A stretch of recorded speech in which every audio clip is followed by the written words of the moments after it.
Vale, pues si daos fijaos a este punto, vamos a arrancar lo que es el capítulo 12. Este capítulo va específicamente diseñado para que entendáis cómo se gestiona un control preventivo que es cierto que ya con otros estándares voluntarios, comerciales, como podría ser BRC y FS, estoy casi seguro que vais a poder de alguna forma dar garantía a la FDA de que lo hacéis bien, porque tiene muchísimos elementos de gestión idénticos, ¿vale?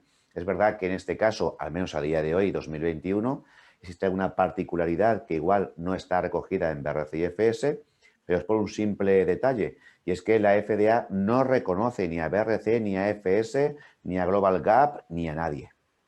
No reconoce ningún estándar voluntario a día de hoy, ¿vale? No lo reconoce. Eso quiere decir que no va a servir con tener un proveedor certificado en ningún estándar para dejar de visitarlo o para dejar de hacer cosas con ellos, ¿vale? Vamos a por este capítulo, que es muy interesante. Evidentemente, como en el resto de los controles preventivos, tiene una parte muy específica del plan de inocuidad donde se va a tener que desarrollar. Y fijaos que este es muy diferente a los anteriores. Es verdad que en el de proceso teníamos un formulario de gestión, en el arégenos también muy parecido, cambiando límites críticos por criterios, y en este de saneamiento es más bien como un procedimiento de limpieza-desinfección, pero con un objetivo muy claro y además ayudado y complementado con la zonificación y con el plan de monitoreo ambiental. Ha ayudado, ¿vale? Pero este programa de control de proveedores o de cadena de suministro es un programa potente a nivel documental, porque aquí va a tener que incluirse, viniendo evidentemente esta información del análisis de peligros y la determinación de controles preventivos. En el caso de que os salga un control preventivo de cadena de suministro, vais a tener que aprobar, vais a tener que verificar a esos proveedores y esto es lo que va a hacer que surja pues muchos documentos, muchos controles en recepción, muchos análisis de materias primas, etcétera, etcétera, o certificaciones o auditorías o, ¿vale? Búsquedas en las páginas web de la FDA acerca de cómo se ha comportado el proveedor potencial con Estados Unidos, si ha tenido relación con ellos, con los warning letters, con las alertas de importación, etcétera. Que hay mucha más chicha documental.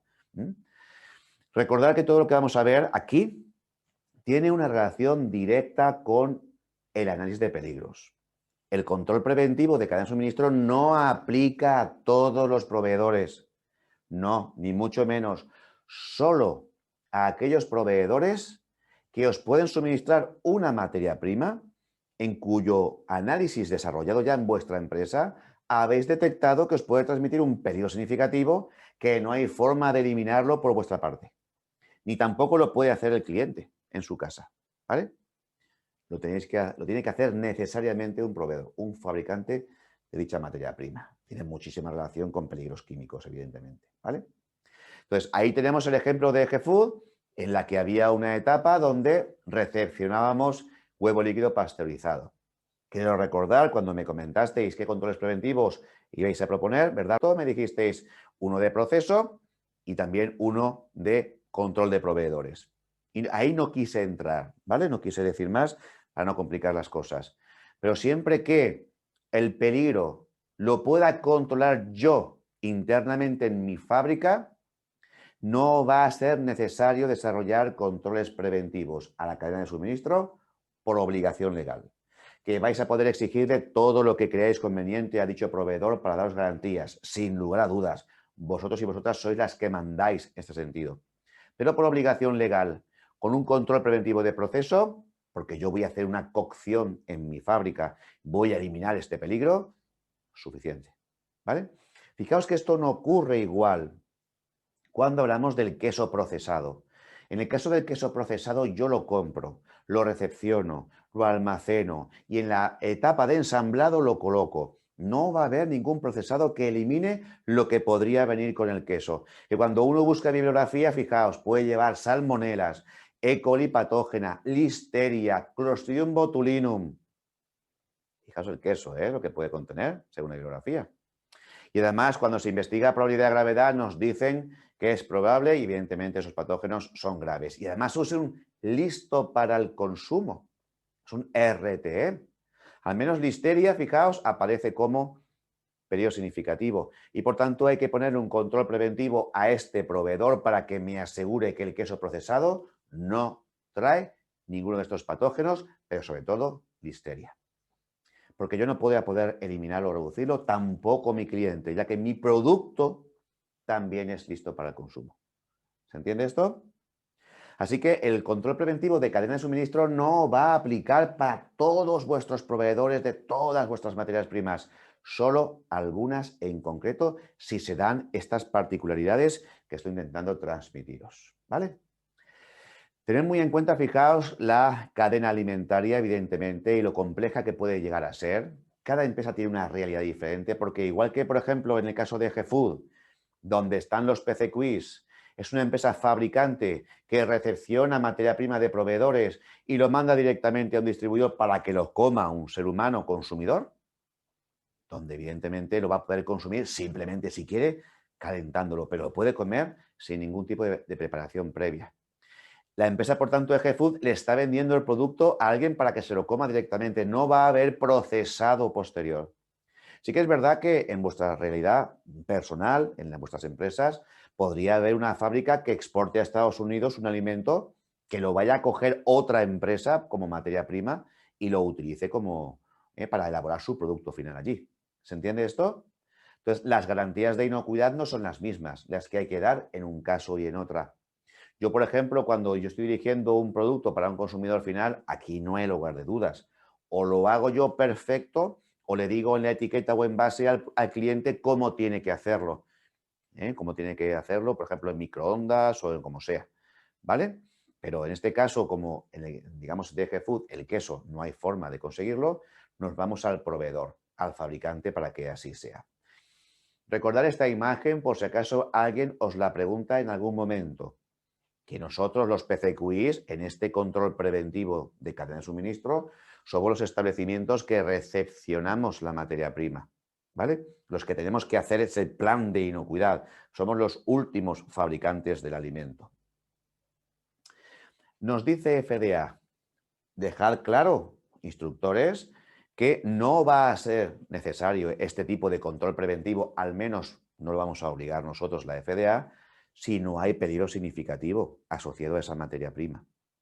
Si es la propia fábrica el que lo va a poder controlar, pues que lo haga la fábrica con un control preventivo de proceso, de saneamiento o de alérgenos. Pero si lo puede eliminar la fábrica, no hay control preventivo obligatorio al proveedor. Si queréis pedirles cosas, pedírselos, pero no es obligatorio. O si lo va a hacer vuestro cliente. Recordad que si lo va a hacer un cliente o un consumidor final, y así lo hemos especificado perfectamente en la información escrita que lleva asociado el producto, no va a haber ningún problema. Pero esta información escrita tiene que estar, ¿eh? Imaginaos que yo soy un fabricante de especias, ¿vale? El producto lo puedo vender en Estados Unidos con mis envases, mis etiquetas, directo al consumidor. O lo puedo mandar a Estados Unidos para que una empresa que haga pizzas utilice mis especias en las mismas. ¿Se entiende esto? Cuando yo mando el producto a un consumidor final, las garantías son 100% las que voy a intentar dar. Cuando en cambio lo estoy mandando a una empresa que hace pizzas, la legislación de Estados Unidos me dice, Ángel, mándale a la empresa de pizzas las especias, no hay problema, pero tiene que darte una garantía escrita antes de eso de que no va a usar lo que le estás mandando directamente para el consumidor, que le va a hacer un tratamiento térmico suficientemente elevado para que elimine los peligros que tú le estás mandando, en este caso, que por ser un producto de baja humedad, podría ser salmonela.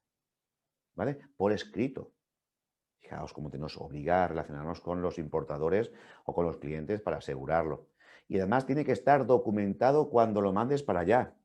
Tiene que ir acompañando el producto un cartelito y una documentación que diga que no es un producto apto para consumo directo. Requiere reprocesado. Requiere procesado para eliminar un cierto peligro. Tal cual os digo, ¿eh? Requiere procesado para eliminar un cierto peligro. Hay que ponerlo. Eso cuando va a una fábrica para que alguien lo utilice como materia prima. ¿Se entiende?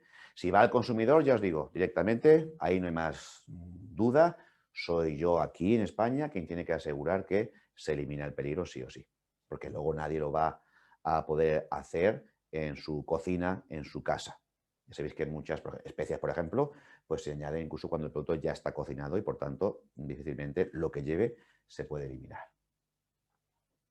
Luego también hay una serie de exclusiones.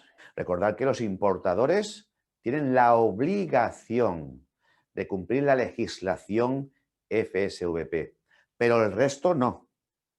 Nosotros, si somos fabricantes, no tenemos que cumplir el FSVP. Tenerlo claro.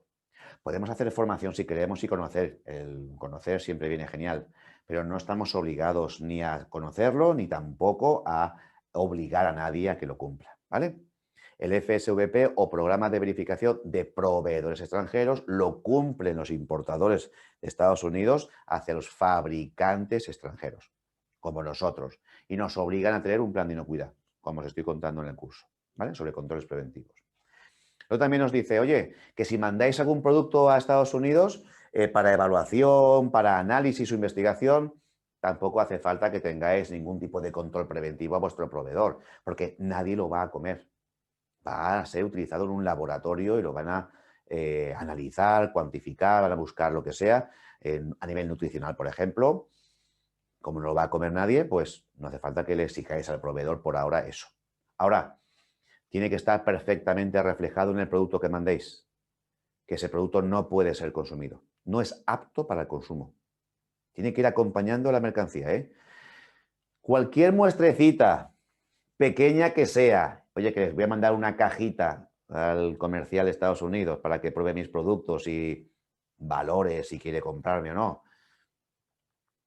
Tiene que estar elaborado el producto bajo un plan de inocuidad que tenga registros de la garantía que vais a dar allí. Da igual que se lo coma una persona. Da igual que sean 2 cajas. Da absolutamente lo mismo. Tiene que pasar por los cauces legales y tenéis que cumplir esta legislación que os estoy contando durante estos días. ¿Vale?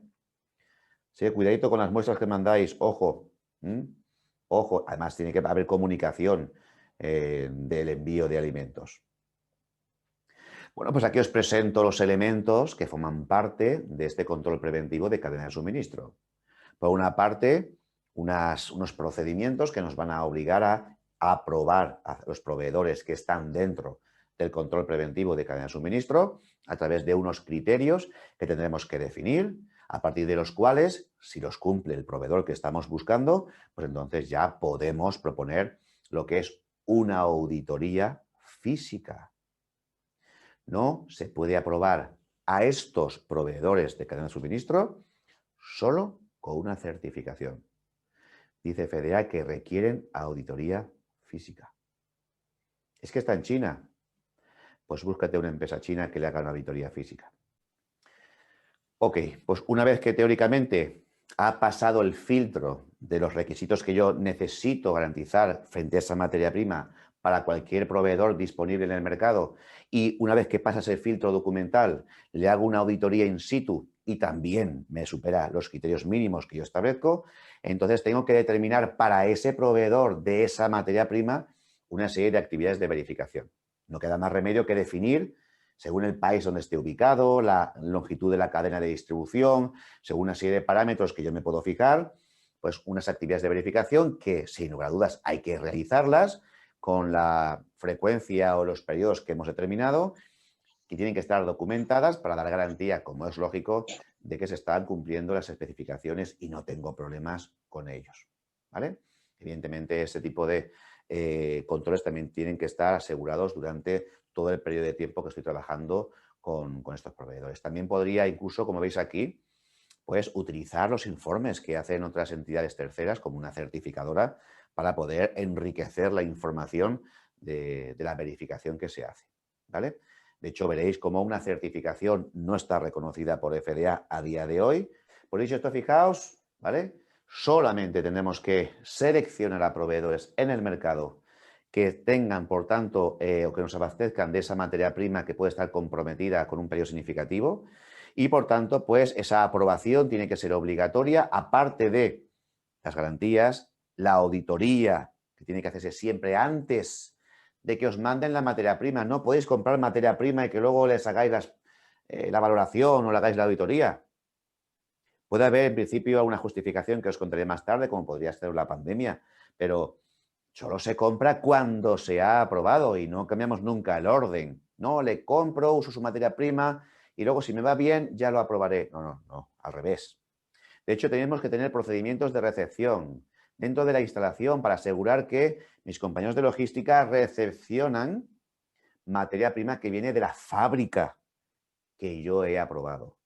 Recordad, no se aprueban nombres de empresa, se aprueban centros productivos.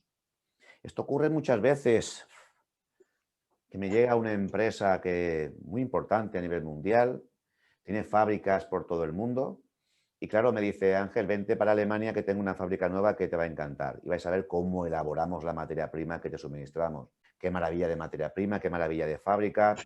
Voy a trabajar contigo.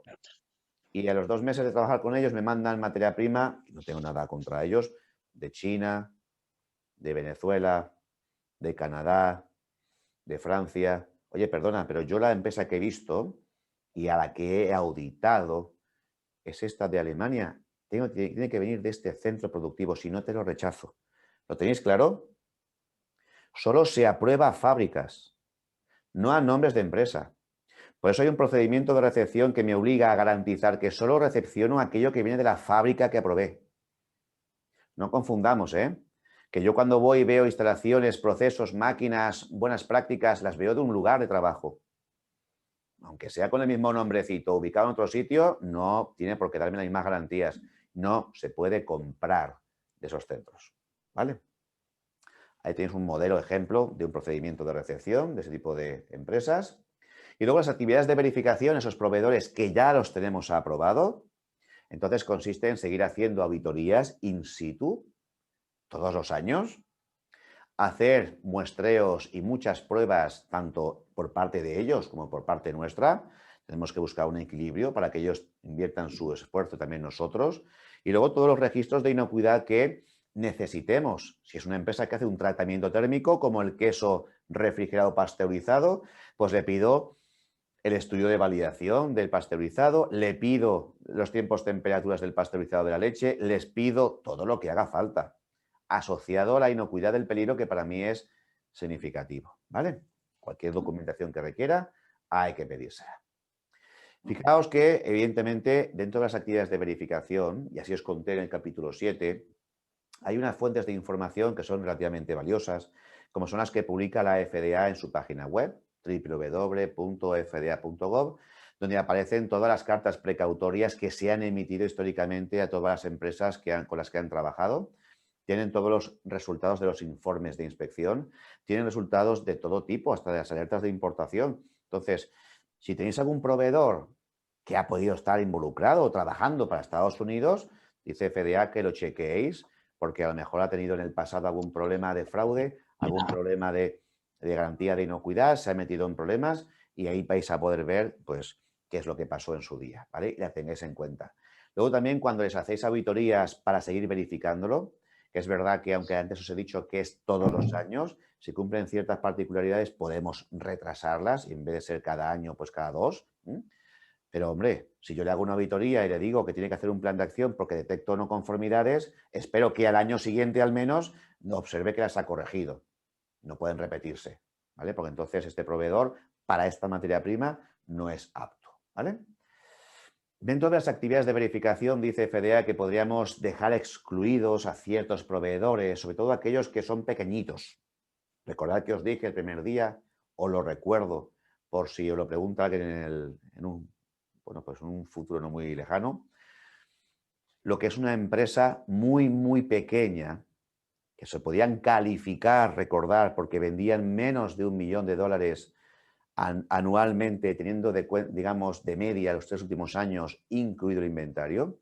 Esas empresas muy, muy pequeñas que se pueden calificar, dice FDA que si las califica, podemos dejar de estar haciéndoles verificaciones. Hay que aprobarlas, ¿eh? Pero bueno, la verificación no hace falta que la hagáis legalmente obligatoria. Hacerla, pero sin obligación legal. Si es una empresa, por ejemplo, que está, pues proporcionando producto vegetal, es una empresa que está cultivando vegetales y os lo suministra, si es una empresa tan chiquitita que ni siquiera debe cumplir el reglamento primario de producción vegetal, es otro de los requisitos que están publicados en FDA, tampoco hace falta que lo verifiquéis. O si es un productor, en este caso de huevos, enteros o frescos, de menos de 3.000 gallinas ponedoras, la gente que me pregunta, ¿y por qué no fueron 2.900? Pues por algún lado debía cortar la FDA la cantidad y puso 3.000, pues nada, 3.000. menos de 3.000 cañas ponedoras, no hace falta tampoco que lo verifiquéis, ¿eh? Ahora, cuando tenga ya 3.001, pues entonces sí, os toca ir y verificarlo, ¿vale? Como os decía, fijaos, podría haber alguna exención también, que vamos a ver más tarde, pero todas estas calificaciones o realidad particular de un proveedor que permite que se quede exento de una verificación, os lo deben actualizar constantemente, ¿vale? Para que no haya ninguna empresa que estaba excluida de la verificación, creáis que sigue la misma realidad y luego tiene más gallinas, o luego sí que debe cumplir esta normativa porque es más grande, o venda más de lo que uno se esperaba y haya perdido la calificación. Fijaos que, por tanto, todas las verificaciones que se pueden hacer sobre una materia prima de un proveedor, las podemos hacer nosotros, establecimientos receptores, evidentemente las puede hacer el propio fabricante o proveedor a través de pruebas, muestreos, validaciones, controles, y luego entidades, como por ejemplo pueden ser pues, agentes de FDA, inspectores locales, organización de consumidores, bueno, pues que al final van cogiendo muestras de aquí y de allá y van haciendo estudios y a veces detectan cosas, pues también hay que tenerlos en cuenta si detectan algún problemilla con eso, ¿vale? Respecto a las auditorías in situ que estábamos comentando hace 5 minutos, recordar, lo que estamos haciendo es buscar que ese peligro grave, significativo que me puede traer con la materia prima se gestione de una forma garantizada, haciendo la auditoría siempre antes de aprobar un proveedor y luego al menos anualmente. Excepción, si hay una empresa certificada con estándares de gestión de calidad e inocuidad alimentaria reconocidos a nivel internacional y lo hacen entidades terceras objetivas, podríamos tener la oportunidad de, en vez de hacerla todos los años, pues cada 2 años y medio. Pero a día de hoy no nos quita nadie la necesidad de tener que ir a auditar al proveedor para garantizar que esa materia prima que me suministra tiene todas las garantías. Y claro, si yo permito hacer la auditoría, digamos, al proveedor de segunda parte cada 2 años porque está certificado, me tiene que estar garantizando que sigue estando certificado año tras año. Hay que seguir encima de ese proveedor, como es lógico, ¿vale? Fijaos, como os decía, que las auditorías in situ tienen que hacerlas siempre auditores cualificados que van a auditar, fijaos ahí, o bien el plan de inocuidad, si está en Estados Unidos, o el plan HACCP, que es lo que suele haber normalmente cualquier industria alimentaria, todos los documentos además que garanticen que se controla el peligro de una forma adecuada, pues el cumplimiento de GMPs, los controles de monitoreo ambiental, todo lo que yo considere para asegurar que esa materia prima me la mantiene garantizada.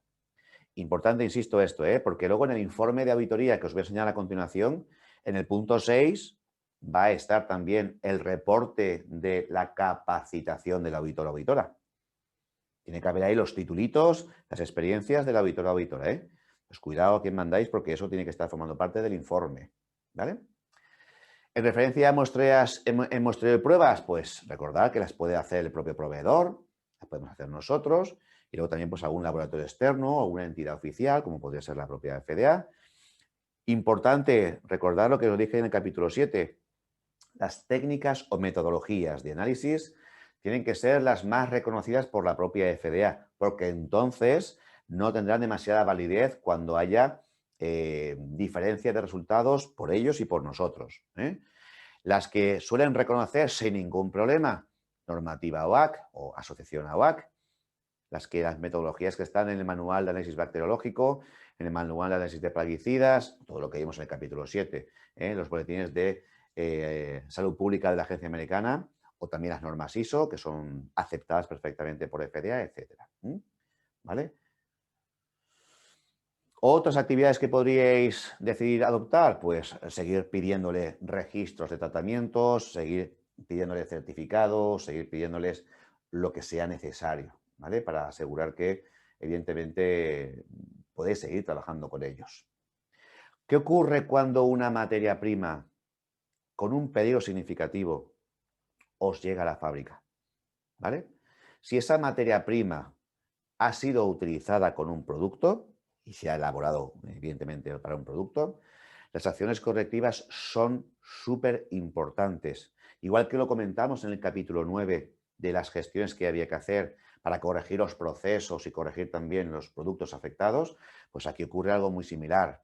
Hay que identificar el problema que ha ocurrido y hay que tomar todas las medidas para que las consecuencias se minimicen, sobre todo si han salido al mercado y podría suponer un recall importantísimo, como veremos luego por la tarde.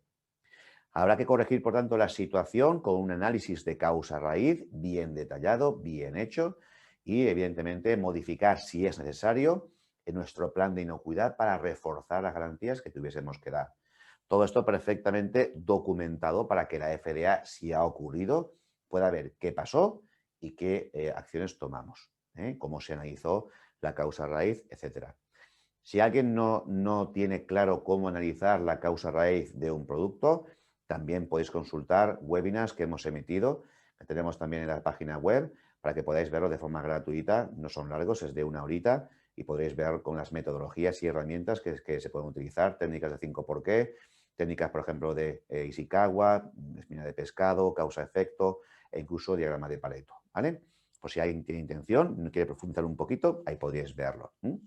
Yo también, pues insisto, como decía, todo perfectamente registradito para que no haya ningún problema. Al final, hay tantas aprobaciones, verificaciones, tantos análisis de materia prima, tantos análisis por nuestra parte, certificaciones, exenciones, que esto ya tenemos aquí un montón de documentación y hay que revisar el programa al menos una vez al año, ¿vale? Al menos una vez al año.